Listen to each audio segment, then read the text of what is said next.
नमस्कार दोस्तों, स्वागत है आप सभी का। इस वीडियो में हम भारत का सर्वोच्च न्यायालय है उसके बारे में जानेंगे।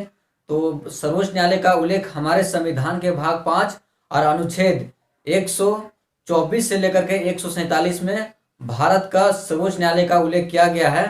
तो संविधान के भाग जो 5 है और अनुच्छेद 124 और 147 में जो उच्चतम न्यायालय का उल्लेख किया गया है, यानी कि इसमें उल्लेख किया गया है कि उच्चतम न्यायालय का स्वतंत्रता किस तरह से होना चाहिए और उच्चतम न्यायालय का गठन किस प्रकार से होगा और इसका न्याय क्षेत्र किस तरह से होना चाहिए और शक्ति क्या क्या होंगी, इन चीजों का और साथ में प्रक्रिया आदि का उल्लेख किया गया है हमारे संविधान के भाग 5 और अनुच्छेद 124 से लेकर के 147 में इसका प्रावधान किया गया है हमारे संविधान में।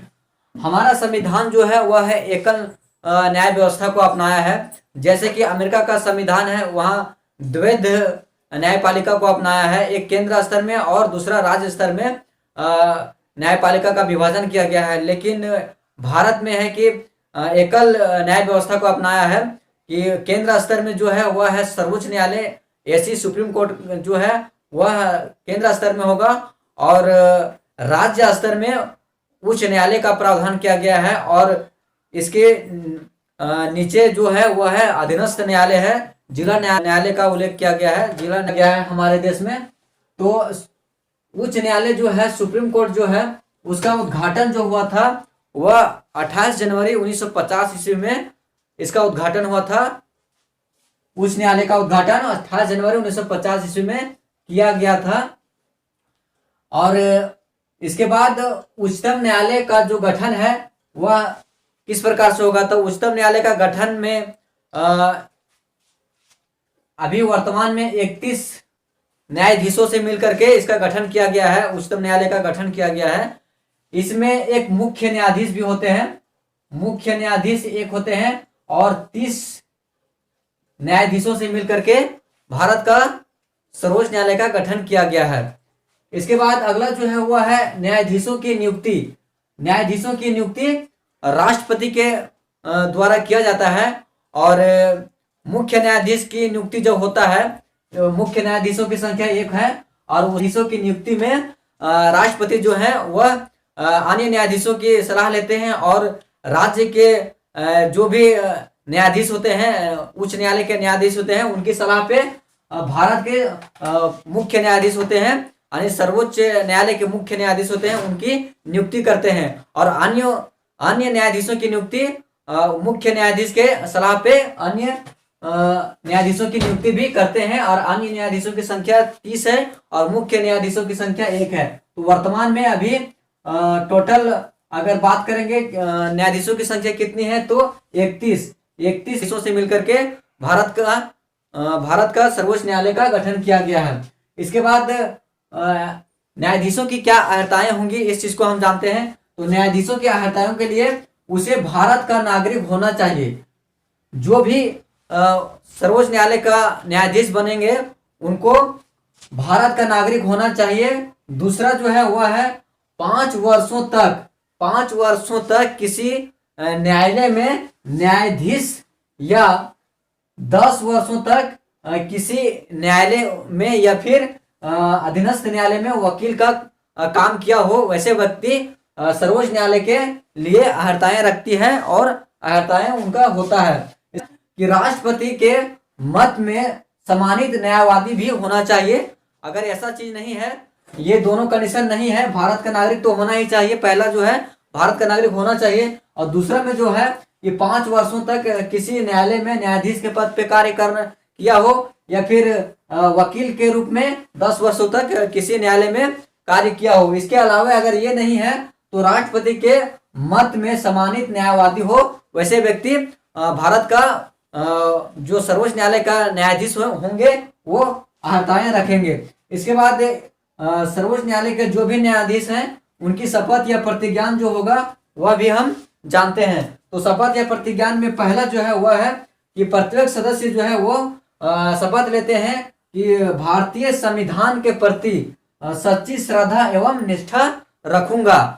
इसके बाद अगला जो है वह है भारतीय संप्रभुता एवं अखंडता को अक्षुण्ण रखूंगा। भारतीय संप्रभुता अखंडता को अक्षुण्ण रखूंगा। इसके बाद अगला जो शपथ लेते हैं वह है अपनी पूरी योग्यता, ज्ञान और विवेक से अपने पद की कर्तव्यों का पालन करूंगा। उसके बाद चौथा नंबर में जो है वह है संविधान और विधियों की मर्यादा बनाए रखूंगा। इस प्रकार का न्यायाधीश शपथ लेते हैं और पद ग्रहण करते हैं। इसके बाद न्यायाधीशों का कार्यकाल, न्यायाधीशों का कार्यकाल क्या होगा इस चीज को हम जानते हैं। तो न्यायाधीशों की नियुक्ति जब होगा उस समय से लेकर के 65 वर्ष तक इनका कार्यकाल रहता है। यानी कि न्यायाधीशों के लिए जो भी व्यक्ति न्यायाधीश नियुक्त होंगे उनकी न्यूनतम उम्र सीमा जो है उसका बात नहीं किया गया है। 65 वर्षों तक इनका कार्यकाल होता है नियुक्ति से लेकर के। इसके बाद इसी में है राष्ट्रपति को लिखित त्याग पत्र द्वारा अपना पद त्याग सकते हैं। जो इसी में तीसरा है कि संसद जो है महाभियोग लगा करके राष्ट्रपति के सिफारिश पे इनका पद से इनको हटाया जाता है। जो है वह है न्यायाधीशों की जांच अधिनियम आया था, न्यायाधीश जांच अधिनियम आया था 1968 ईस्वी में। इसमें पहला जो है वह है निष्कासन प्रस्ताव, जिसमें 100 सदस्यों द्वारा यानी कि लोकसभा द्वारा 100 सदस्यों द्वारा और राज्यसभा द्वारा 50 सदस्यों द्वारा हस्ताक्षर किया करके अध्यक्ष या सभापति को दिया जाता है। और इसमें दूसरा है कि अध्यक्ष या सभापति जो होते हैं वह उसको रोक सकते हैं या फिर उसको आगे बढ़ा सकते हैं। इसमें है कि अध्यक्ष या सभापति द्वारा जांच के लिए 3 सदस्यों का गठन करना होता है, 3 सदस्यों की गठित करते हैं, उसके बाद जांच करते हैं और राष्ट्रपति को फिर भेजते हैं और तदुपरांत उनका राष्ट्रपति द्वारा महाभियोग लगा करके संसद द्वारा महाभियोग लगाया जाता है और उनका कार्यकाल समाप्त किया जाता है किसी भी न्यायाधीश का। इसके बाद है कि सर्वोच्च न्यायालय के न्यायाधीशों का वेतन एवं भत्ता जो दिया जाएगा वह संसद समय समय पर निर्धारित करती है और संसद के द्वारा ही दिया जाता है, संचित भारत के संचित निधि से दिया जाता है। और इसी में है कार्य मुख्य न्यायाधीश होगा, यानी कि जब मुख्य न्यायाधीश किसी कारणवश अनुपस्थित है न्यायालय में तो उनके स्थान पे कार्यकारी मुख्य न्यायाधीश की नियुक्ति किया जाता है अल्पकाल के लिए। और अगला जो है तदर्थ न्यायाधीश, तदर्थ न्यायाधीशों का मतलब है कि सर्वोच्च न्यायालय में न्यायाधीशों की संख्या अगर निर्धारित किया गया है उससे कम है तो उस कंडीशन में मुख्य न्यायाधीश जो होते हैं वो उच्च न्यायालय से परामर्श लेकर के अन्य व्यक्तियों की नियुक्ति करते हैं और इस तरह से तदर्थ न्यायाधीश का भी नियुक्ति का प्रावधान किया गया है। सेवानिवृत्त न्यायाधीश, सेवानिवृत्त न्यायाधीश जो है वो न्यायाधीश, सेवानिवृत्त न्यायाधीश का मतलब है कि जो भी व्यक्ति सेवानिवृत्त हो जाते हैं, जो भी न्यायाधीश सेवानिवृत्त हो जाते हैं तो उनको मुख्य न्यायाधीश के कहने पे कार्य कर सकते हैं वे।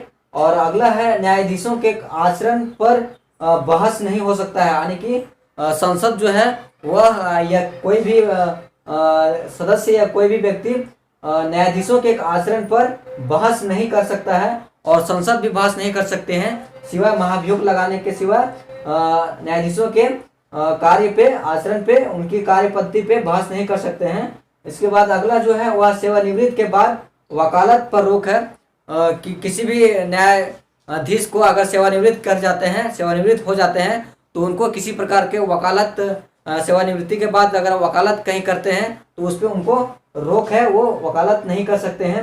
इसके बाद अगला जो है वह है अपनी अवमानना पर दंड देने की शक्ति।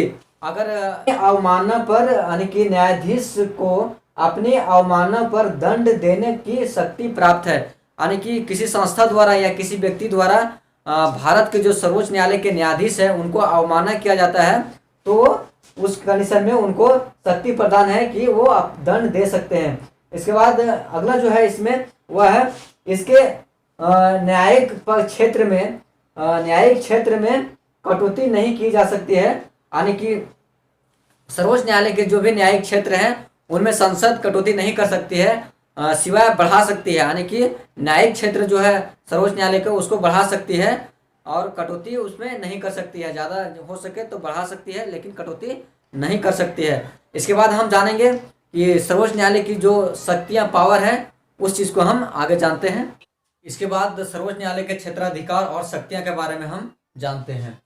तो सर्वोच्च न्यायालय उच्चतम न्यायालय का जो क्षेत्राधिकार है और शक्तियां हैं उसको हम 7 भागों में बांट के पढ़ेंगे। तो पहला जो है वह है मूल क्षेत्राधिकार, दूसरा जो है वह है न्यायाधीश क्षेत्राधिकार, तीसरा जो है अपीलीय क्षेत्राधिकार, और चौथा है सलाहकार क्षेत्राधिकार, और पांचवा जो है अभिलेखों का न्यायालय, और छठा जो है वह है न्यायिक समीक्षा की शक्ति, और सातवां है अन्य शक्तियां। इन 7 भागों में हम बांटे हैं और 7 भागों में बांट के पढ़ते हैं। तो पहला जो है वह है मूल क्षेत्राधिकार के अंतर्गत, इसमें है कि केंद्र एवं राज्यों के बीच जब विवाद होता है, केंद्र एवं राज्यों के बीच जब विवाद होता है तो उस कंडीशन में निर्णय फैसला कौन करेंगे, तो सर्वोच्च न्यायालय करेंगे, उच्चतम न्यायालय करेगा। उसके बाद दूसरा जो है वह है 2 या 2 से अधिक राज्यों में विवाद होता है तो उच्चतम न्यायालय द्वारा सुलझाया जाता है। इसके बाद दूसरा जो है वह है न्यायाधीश। न्यायाधीश में है कि भारतीय संविधान में जो मूल अधिकार लोगों को प्रदान किया गया है उसका मूल अधिकार का रक्षक एवं गारंटर कौन होता है, तो वह होता है उच्चतम न्यायालय। उच्चतम न्यायालय द्वारा ही बंदी प्रत्यक्षकरण लागू किया जाता है, परमादेश आदेश जारी किया जाता है, और उत्प्रेषण प्रतिषेध एवं अधिकार प्रेक्षालेख ये सभी जारी किया जाता है, उच्चतम न्यायालय के द्वारा ही जारी किया जाता है। उसके बाद तीसरे नंबर में है वह है अपीलीय क्षेत्राधिकार में है कि संवैधानिक मामला हो गया और दीवानी मामला हो गया और आपराधिक मामला हो गया, इन सब से जुड़े मामले को लेकर के आप सर्वोच्च न्यायालय में याचिका दायर कर सकते हैं। जब उच्च न्यायालय या अधीनस्थ न्यायालय द्वारा जब फैसला सुनाया जाता है तो उससे आप संतुष्ट नहीं है तो आप सर्वोच्च न्यायालय में अपील दायर कर सकते हैं। इसके बाद चौथा जो है वह है सलाहकार में है कि राष्ट्रपति जो है उनको सर्वोच्च न्यायालय से राय लेने की सलाह लेने का अधिकार है, और किस किस मामले में, 2 तरह के मामले हैं, और सार्वजनिक महत्व के मामले में, और दूसरा जो है वह पूर्व संवैधानिक संधि पर उठता है, जो सवाल विवाद उठता है उसके मामले में वो सर्वोच्च न्यायालय से परामर्श ले सकते हैं राष्ट्रपति। इसके बाद अगला जो है 5वां वह है अभिलेखों का न्यायालय, यानी कि सर्वोच्च न्यायालय द्वारा जो भी फैसला या निर्णय सुनाया जाता है उसको लिखित रूप में या अभिलेख के रूप में संरक्षित किया जा सकता है और संरक्षित करके रखा जा सकता है। इसके बाद अगला जो है 6ठा नंबर में वह है न्यायिक समीक्षा की शक्ति, यानी कि उच्च न्यायालय जो है या अधीनस्थ न्यायालय द्वारा जो भी फैसला सुनाया जाएगा उसकी समीक्षा, या सरकार द्वारा जो भी कार्यपद्धति जो भी विधि बनाया जाएगा उसका समीक्षा करेगा सर्वोच्च न्यायालय, उसके बाद ही सरकारों द्वारा लागू किया जाता है। केंद्र सरकार या राज्य सरकार द्वारा जो भी विधि या कानून बनाया जाता है उसकी समीक्षा करने का अधिकार किसको है, वह है सर्वोच्च न्यायालय, उच्चतम न्यायालय का अधिकार दिया गया है, और उच्चतम न्यायालय समीक्षा करने के बाद ही उसको लागू किया जा सकता है।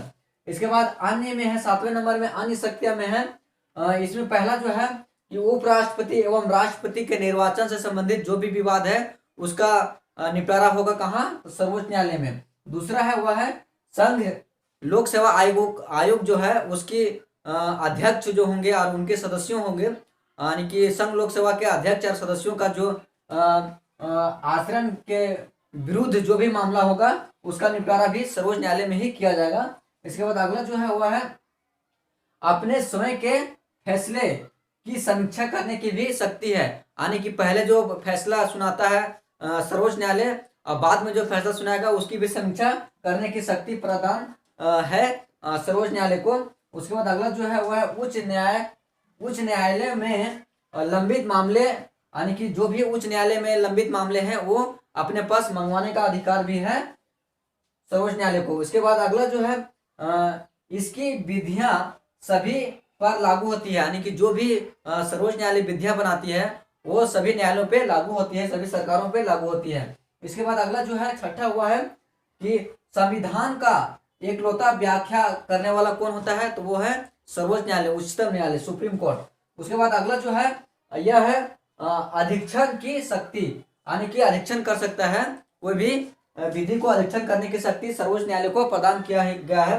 और उच्चतम न्यायालय के अधिवक्ता यानी कि उच्चतम सर्वोच्च न्यायालय के जो भी अधिवक्ता होंगे वो किस प्रकार का होंगे, वह 3 तरह के होंगे। और पहला जो है वरिष्ठ अधिवक्ता। वरिष्ठ अधिवक्ता में सर्वोच्च न्यायालय जो है उनको किसी व्यक्ति को वरिष्ठ अधिवक्ता के रूप में प्रमाणित करते हैं और उनको कार्य सौंपते हैं। इसके बाद अगला जो है इसी में दूसरा नंबर में जो है एडवोकेट ऑन रिकॉर्ड। और तीसरा जो है अन्य अधिवक्ता। अन्य अधिवक्ता में अधिवक्ता अधिनियम आया था 1961, उसके तहत जो भी अधिवक्ता होंगे उसको कार्य करने की शक्ति सर्वोच्च न्यायालय में प्रदान की गई है।